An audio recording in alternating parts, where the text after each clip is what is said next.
कमाई का अधिकार, गरीब परिवारों को उद्योग के लिए 2 लाख तक की सहायता देना चाहते हैं हम। हमारे हाथ मजबूत करो। विधवा, दिव्यांगजन, वृद्ध पेंशन 1500 रुपए प्रति माह और हर वर्ष 200 रुपए की बढ़ोतरी इसमें। भूमिहीन परिवारों के लिए मकान हेतु 3 से 5 डिसमिल जमीन देना चाहते हैं और उस जमीन का मालिकाना हक अपनी बहनों को देना चाहते हैं। हम हर विधानसभा में स्थानीय रोजगार को बढ़ावा देने के लिए 10 करोड़ का बिहार बनाओ स्टाइपेंड फंड देंगे। हम न्यूनतम समर्थन मूल्य की गारंटी देते हैं और एपीएमसी के तहत मंडियों की व्यवस्था लागू करेंगे। और बिहार के मेरे भाइयों और बहनों, आप सबको इस सभा में बहुत बहुत स्वागत। ये का हाल बा? हाल बदलने का समय आ गया है। अब बहुत संघर्ष कर लिया है आपने, अब बदलाव का समय आ गया है। बदलाव लाओ। देखिए, ये जो आपकी धरती है, ये हर भारतीय के लिए सबसे पवित्र धरती है, सबसे पवित्र धरती है। इसका शायद आपको एहसास न हो, लेकिन बाकी पूरे भारत को एहसास है। सब जानते हैं कि चंपारण क्या है। आप यहां रहते हैं, आपका अपना स्वाभिमान होना चाहिए, एक आत्मविश्वास होना चाहिए कि यही धरती है जहां से महात्मा गांधी ने इस देश की स्वतंत्रता का संग्राम शुरू किया। इस धरती को पूरा भारत नमन करता है और आज यहां खड़े हुए मैं भी नमन करती हूं, आपको नमन करती हूं, जिनके पूर्वजों ने एक ऐसा आंदोलन खड़ा किया कि महात्मा गांधी जी के कानों तक ये बात पहुंची कि चंपारण के किसान आंदोलन कर रहे हैं ब्रिटिश साम्राज्य के खिलाफ, अंग्रेजी साम्राज्य के खिलाफ। आप झुके नहीं, आपके पूर्वज झुके नहीं, पीछे हटे नहीं, खड़े रहे। महात्मा गांधी जी यहां आए और उनके साथ साथ उनसे सीखकर, उनकी बातों को समझकर एक ऐसा आंदोलन खड़ा किया महात्मा गांधी जी ने जो विश्व भर में मशहूर हुआ। वो पहला ऐसा स्वतंत्रता आंदोलन था जिसने किसी का खून नहीं बहाया, जो हिंसा के द्वारा नहीं किया गया, लेकिन अहिंसा, सत्य और प्रेम द्वारा ये हमने स्वतंत्रता जीती और ये महान देश बनाया जिसको पूरा विश्व देख के कहता है कि ये देश महान है। और ये देश महान क्यों है? इसके लिए बहुत सारी अलग अलग वजह है, लेकिन मुख्य वजह ये है कि इस देश की स्वतंत्रता से लेकर अब तक इस देश के एक एक वासी को, चाहे वो दलित हो, चाहे वो अति पिछड़ा हो, चाहे वो महिला हो, चाहे वो गरीब हो, चाहे वो अमीर हो, चाहे वो प्रधानमंत्री हो, चाहे सड़क पे कुछ बेचता हो, चाहे वो मोची हो, चाहे वो माली हो, सबको एक अधिकार मिला और वो अधिकार था अपनी सरकार को चुनने का अधिकार, अपने वोट का अधिकार। यहां चंपारण के महापुरुष राजकुमार शुक्ल जी, हरवंश सहाय जी, शेख गुलाब जी, पीर मोहम्मद मुनीर जी, संत भगत राव जी, डोमराज सिंह जी, राधूमल मारवाड़ी जी और बतक मियाँ जी किस लिए लड़े थे? किस लिए लड़े थे? सत्ता में आने के लिए लड़े थे। मोदी जी और अमित शाह जी जैसे गद्दी पे बैठने के लिए लड़े थे। आपकी स्वतंत्रता के लिए लड़े थे। आपकी इस धरती के लिए लड़े थे। आपके उस महान संविधान को बनाने के लिए लड़े थे, जिससे आपको वोट मिला, जिससे आपको अधिकार मिले, शिक्षा के जो अधिकार मिलते हैं आपको, जो रोजगार के अधिकार मिलते हैं, विकास का जो अधिकार है, वो सब आपको ये संविधान देता है। और इस संविधान के लिए ये लोग लड़े, मरे, शहीद हुए, इनका खून इस जमीन में मिला। इसीलिए आज जब हम इस मंच पे खड़े होते हैं और जब आप यहां आते हैं हमारी बातों को सुनने के लिए, आपको पूरा एहसास होना चाहिए कि चंपारण ने इस देश को क्या दिया है,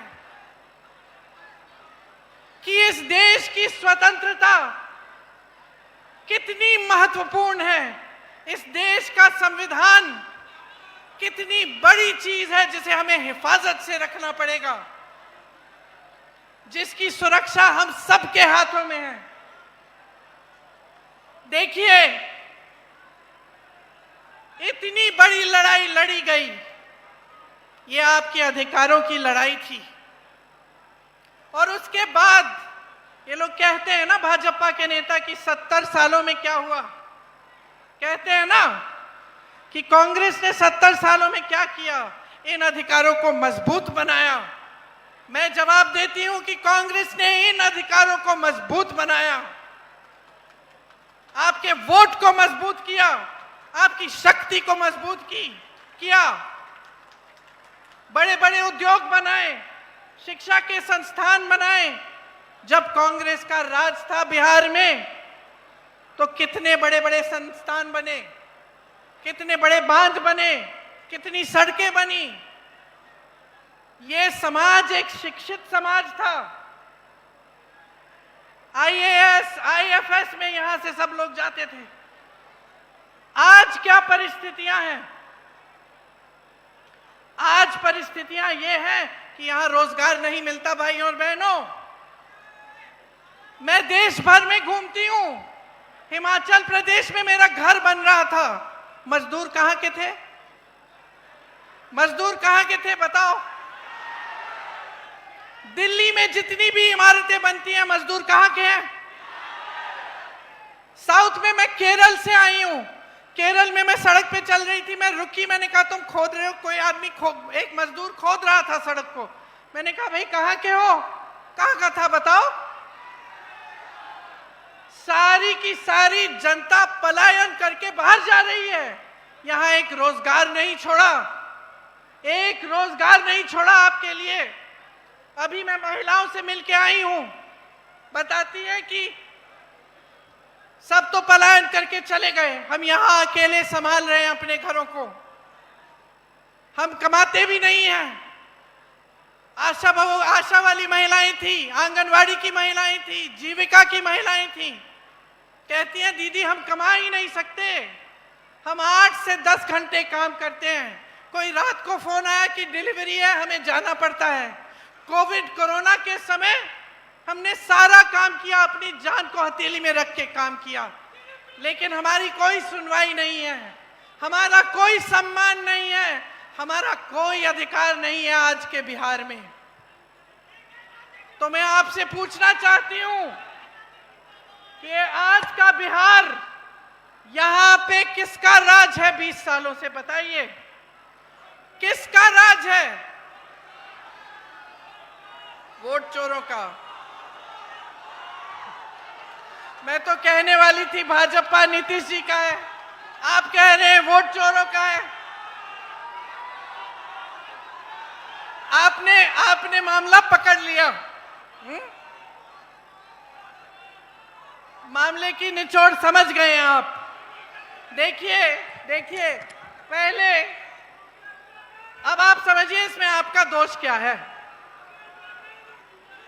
आपसे भी शिकायत है, ये ऐसे 20 सालों से राज नहीं किया इन्होंने। देखिए, शुरू शुरू में जब चुनाव लड़ने के लिए आते थे भाजपा के नेता ये सब, तो क्या कहते थे? धर्म की बात करते थे कि नहीं? धर्म की बात करते थे। धर्म के आधार पर लोगों को बांटो, धर्म के आधार पे हमें वोट मिल जाएगा। मैं घूमती थी गांव में, लोग बताते थे कि दीदी देखो, धर्म के नाम पे तो हम वोट डाल देंगे, अब हमारे पास नल का नहीं है, पानी नहीं है, बिजली नहीं है, सड़क नहीं है, कोई बात नहीं, हम धर्म के नाम पे मारेंगे, वोट डालेंगे, क्योंकि भाजपा वाले आए हमारे घर, हमसे शपथ खिलवा लिया भगवान के नाम से। ये स्थिति थी। अब ये स्थिति चली एक आध चुनाव के लिए। पिछले चुनाव में इनको पता चला कि अब चल नहीं रहा है, कि हम जब धर्म की बातों पर लोगों को बांटने की कोशिश कर रहे हैं, वोट खींचने की कोशिश कर रहे हैं, तो लोग जवाब दे रहे हैं कि भाई हमारे नलके लगवाओ, हमें रोजगार दो, हमें शिक्षा दो, संस्थान बनाओ शिक्षा के, उद्योग लगाओ यहां, तब वोट मिलेगा। तो पहले जो धर्म की बात चलती थी वो नहीं चली, उसके बाद और नई नई बातें निकाली उन्होंने।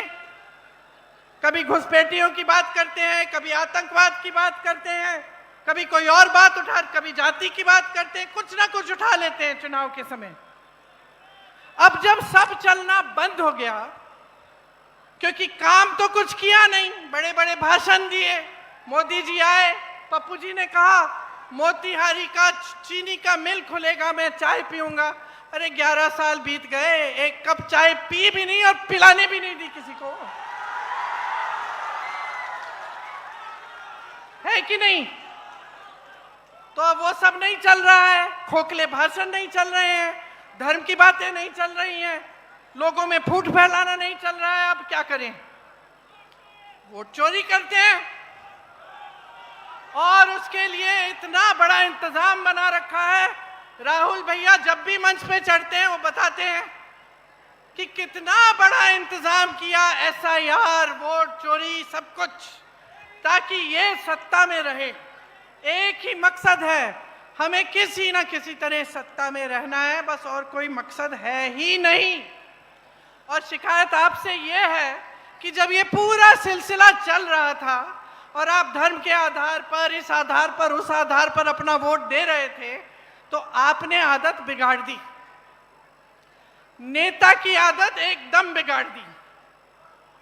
समझ रहे हैं आप? अब आज मैं नेता हूं, अगर मुझे मालूम होता कि भाई मुझे काम करने की जरूरत नहीं है, मुझे कोई उद्योग नहीं लगाना, मुझे कोई नौकरी नहीं दिलवानी, कोई रोजगार नहीं दिलवाना, कुछ करने की जरूरत नहीं है, मैं चुनाव के समय धर्म का नाम लूंगी, मुझे वोट मिल जाएंगे, तो क्या मैं काम करती?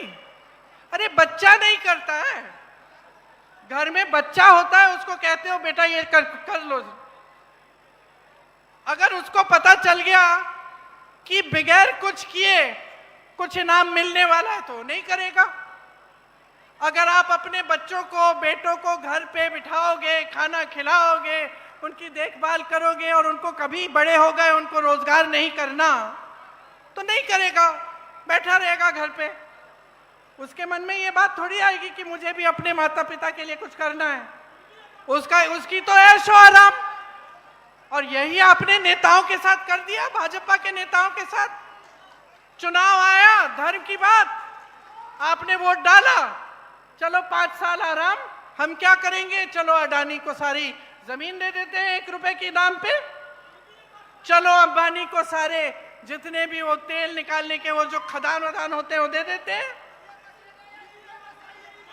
देखिए, इस देश के आप आंखें मूंद के बैठ गए, आपने धर्म के आधार पर अपना वोट दे दिया, और इन्होंने क्या किया, इस देश को बेच डाला, इस देश को अपने बड़े बड़े दोस्तों को दे दिया। वो संपत्ति आपकी थी, वो महात्मा गांधी जी की शहादत, आपकी स्वतंत्रता, आपकी संपत्ति को बनाने के लिए थी, और सारी संपत्ति अपने दोस्तों को दे दी। हाँ, अडानी और अंबानी को। देश के खदान, देश के हवाई अड्डे, देश के बड़े बड़े उद्योग, आप नाम लीजिए, या तो अडानी का है या अंबानी का है। किसके दोस्त हैं? किसके दोस्त हैं? मोदी जी के दोस्त है ना? अच्छा, मोदी जी का एक और दोस्त है। कौन है? जिसने आपके मखानों पे टैक्स लगाई है, वो मोदी जी के दूसरे दोस्त ट्रंप जी हैं, अमेरिका के राष्ट्रपति। मोदी जी हाथ पकड़ के चलते हैं, उनके साथ चलते हैं ना, देखिए फोटो। आपके साथ कभी हाथ पकड़ के चले हैं? कभी इस देश के किसान के साथ हाथ पकड़ के चले हैं? कभी यहां आके देखा है कि किसानों की क्या हालत है? खाद नहीं मिल रही है, कोई समर्थन नहीं है। जहां देखो जीएसटी जीएसटी, हर चीज में ट्रैक्टर, पेट्रोल, ये वो। अब चुनाव आ रहा है, कम कर दिया। आज यहां का किसान, मैं कह सकती हूं, उसी परिस्थिति में है जिस परिस्थिति में महात्मा गांधी यहां पे आंदोलन करने आए थे।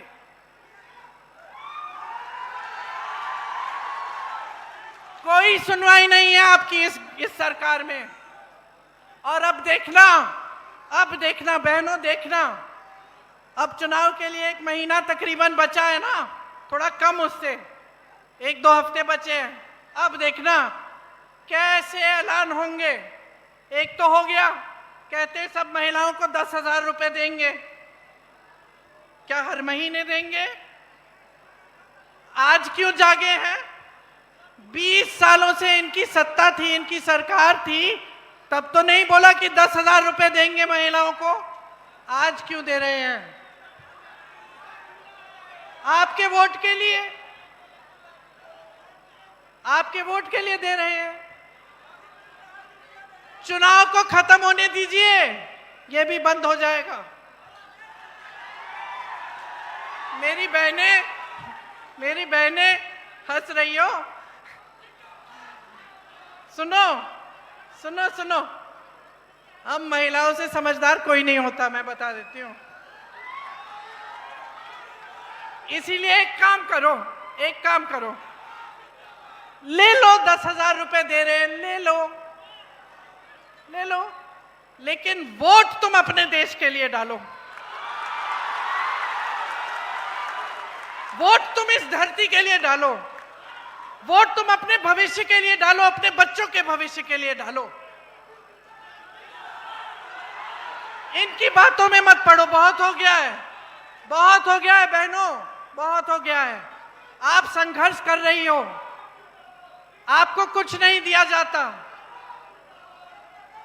समझदारी से सारी पार्टियों को पहचानो। आज मैं खड़ी हूं आपके सामने और मैं आपको बता रही हूं कि कांग्रेस पार्टी ने, गठबंधन ने ये तय किया है कि हम 2500 रुपए हर महीने आपको देंगे, ठीक है?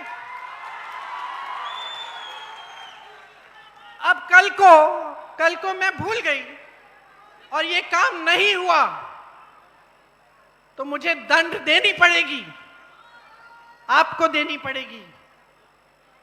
तो ये समझो, इन्होंने कितने वादे किए, कितने खोखले वादे किए। यहाँ की चीनी मिल से लेके, किसानों से लेके, महिलाओं से लेके, कितने झूठे वादे किए हैं। तो अब इनको सबक सिखाओ ना। आपको पहचान होनी चाहिए कि किसकी नीयत क्या है। देखिए, मेरा भाई है इसलिए नहीं कह रही हूं मैं, लेकिन राहुल गांधी एक असली देशभक्त है। एक असली देशभक्त ही इस देश को एक करने के लिए, जोड़ने के लिए 4000 किलोमीटर चल सकता है। एक असली देशभक्त ही आपके पास आकर आपकी समस्याओं को समझना चाहता है। चाहे वो किसी बढ़ाई के दुकान में हो, चाहे किसी मोची के पास हो, चाहे किसानों के साथ खेती में हो, क्यों जाता है? समझने के लिए कि मैं कैसे मदद कर सकता हूं, सरकार कौन सी स्कीम ला सकती है जब हमारी सरकार होगी जिससे आपका उत्थान हो सके, उसको असली देशभक्त कहते हैं। जो इस देश के लिए मरने के लिए तैयार हो। असली देशभक्त सुनिए, असली देशभक्त चोरी से सत्ता में नहीं आते। असली देशभक्त आपको झूठे वादे नहीं बोलते। असली देशभक्त सिर्फ वोटों के लिए जनता से संपर्क नहीं रखते, लगातार जनता से संपर्क रखते हैं। तो नियत समझिए, राहुल जी सामाजिक न्याय के लिए लड़ रहे हैं। जो अति पिछड़ा वर्ग है उसके लिए लड़ रहे हैं, पिछड़े वर्ग के लिए लड़ रहे हैं, दलितों के लिए लड़ रहे हैं, महिलाओं के लिए लड़ रहे हैं। क्यों लड़ रहे हैं? क्योंकि वो समझते हैं कि जितने भी बलिदान दिए गए, चाहे महात्मा गांधी जी का हो, चाहे हमारे परिवार के पूर्वजों के हो, चाहे आपके पूर्वजों के हो, वो सब इसीलिए ही दिए गए थे, इस न्याय के लिए कि सबको न्याय मिलना चाहिए। इसीलिए जो कांग्रेस पार्टी आपके लिए इस चुनाव में काम करना चाहती है, चुनाव के बाद अगर सरकार में आती है, उनको समझना बहुत जरूरी है। बड़ी बड़ी बातें करना आसान है भाई और बहनों, लेकिन असली काम करना आसान नहीं है। और कांग्रेस पार्टी ने आपको ये काम करके दिखाया है। आपको मालूम है कितने बांध, कितने पुल बने थे यहाँ कांग्रेस के जमाने में, और पिछले 3 सालों में आप बता सकते हैं कि बिहार में कितने पुल ढह गए?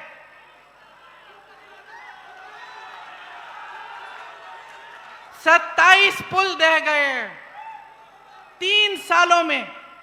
मोदी जी आते हैं आपके सामने और बड़ा सा विकास का पैकेज खोलते हैं। अरे भाई, तुमसे एक पुल नहीं बन रहा है। विकास पुरुष नाम कैसे हो गया आपका?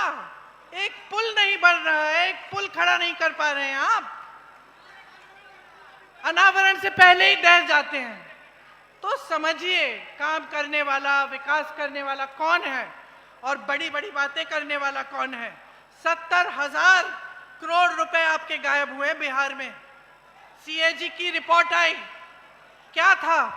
कहां से आए वो पैसे? क्या थे वो? आपकी स्कीमों के पैसे थे। दलितों, पिछड़ों, अति पिछड़ों शिक्षा के लिए स्वास्थ्य, शिक्षा की स्कीमें थी जो उन 70,000 करोड़ रुपए से की जानी थी। वो पैसे आप तक पहुंचे ही नहीं। 10 सालों में इन्होंने कुछ नहीं किया है, सिर्फ खोखली बातें की हैं। और आज आप इस परिस्थिति में हैं कि आपको यहाँ रोजगार नहीं मिलता, आपके शिक्षा के संस्थान नहीं हैं, आपके लिए मौके नहीं हैं। यहाँ की महिलाएं दिन रात काम कर रही हैं, लेकिन फिर भी कमा नहीं पा रही हैं। कांग्रेस ने खाद्य सुरक्षा का कानून लाए, कांग्रेस लाई, शिक्षा का अधिकार लाई, रोजगार का अधिकार लाई, जिससे आपको मनरेगा मिला। देश के कोने कोने में गरीब लोग मनरेगा से कमा सकते हैं। मनरेगा में इन्होंने कम पैसे डाले, ये सारी स्कीमें इन्होंने कम कर डाली, और फिर भी यहाँ आकर आपके सामने एहसान लाते हैं जैसे आपके लिए बहुत बड़े बड़े काम कर लिए इन्होंने। कुछ नहीं किया। और काम करना नेता का फर्ज होता है। नेता से काम निकालना आपका अधिकार होता है, समझे आप? मुफ्त में मत बनाओ नेता। आज जितनी बेरोजगारी बिहार में है, कभी नहीं हुई इतनी। सबसे ज्यादा बेरोजगारी यहां है। यहां से सबसे नौजवान जनता यहीं की है, और फिर भी आप अपने बच्चों का भविष्य यहां बिहार में नहीं बना सकते। जितनी नौकरियां थी सब ठेके पे हो गई हैं। जितने बड़े बड़े सरकारी उद्योग थे, अब वो भी ठेके पे नौकरियां करवा रहे हैं, रोजगार दिलवा रहे हैं। कोई पक्का रोजगार नहीं मिलता। आपकी शिक्षा का सिस्टम बर्बाद हो गया है। पेपर लीक पे पेपर लीक हो रहा है।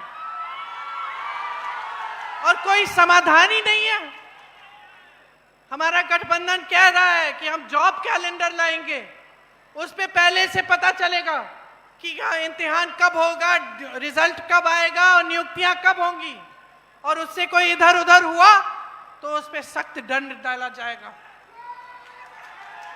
आपको पेपर लीक से मुक्ति देना चाहते हैं हम।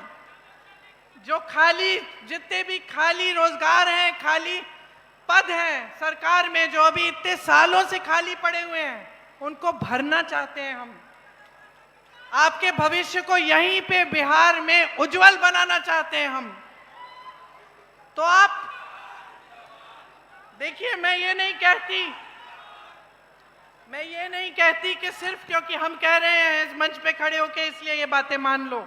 अपने आसपास देखो, अलग अलग प्रदेशों में देखो, कांग्रेस ने ये चीजें लागू की हैं, और देखो कि किस तरह से कांग्रेस की सरकारें काम कर रही हैं, और समझो कि बिहार में भी यही हो सकता था अगर आप सही सरकार चुनते।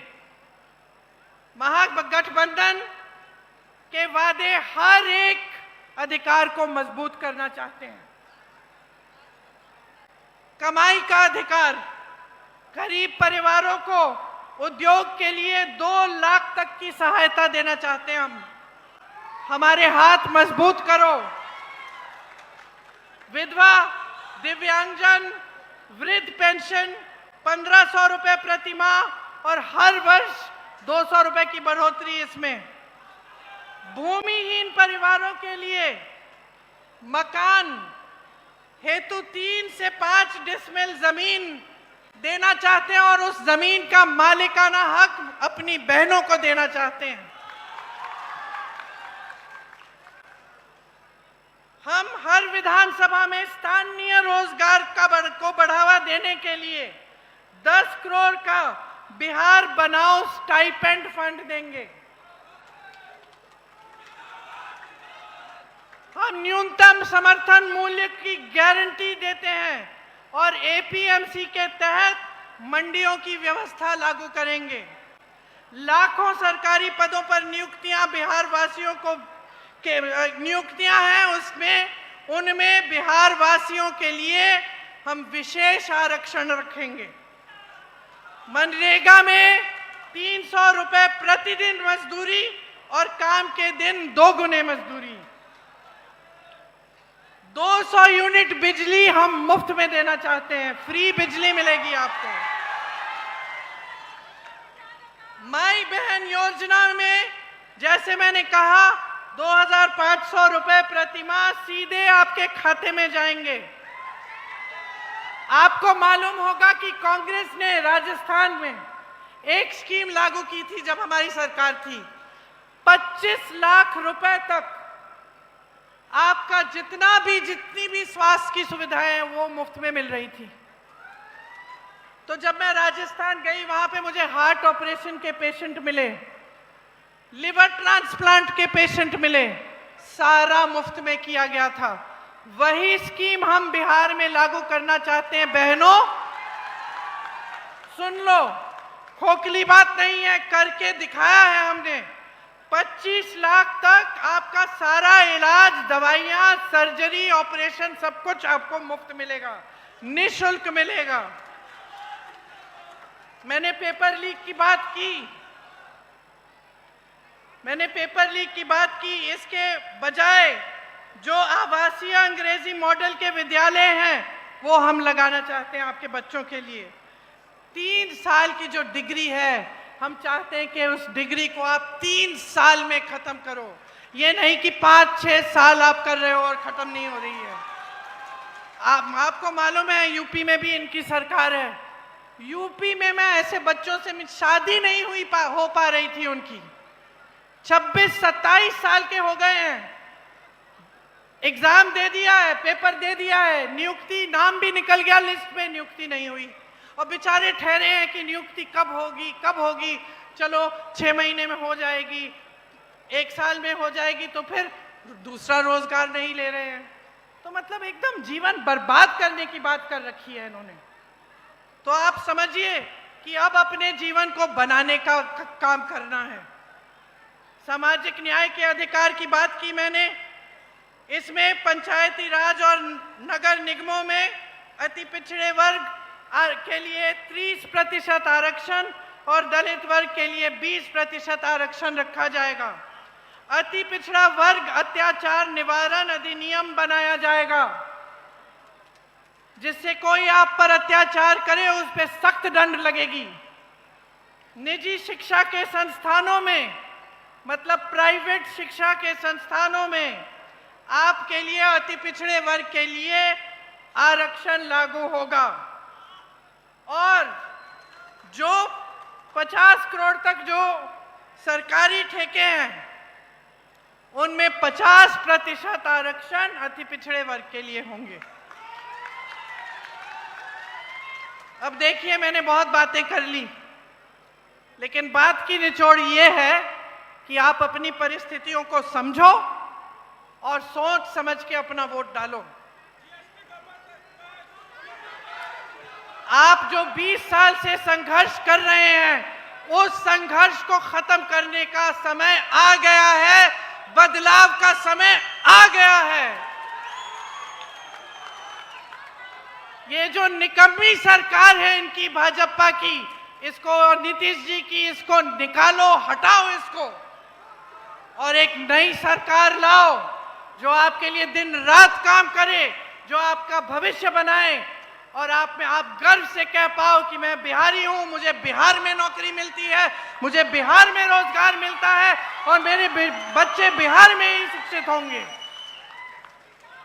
तो अब मेरी बातें आपने सुन तो ली हैं, क्या करोगे?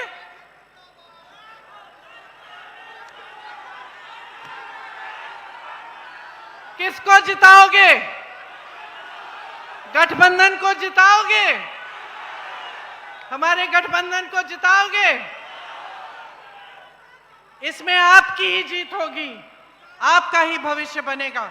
आप सबको बहुत बहुत धन्यवाद। आपने इतनी गर्मी में इतने समय से इंतजार किया, मैं आपकी बहुत बहुत आभारी हूं। जय हिंद।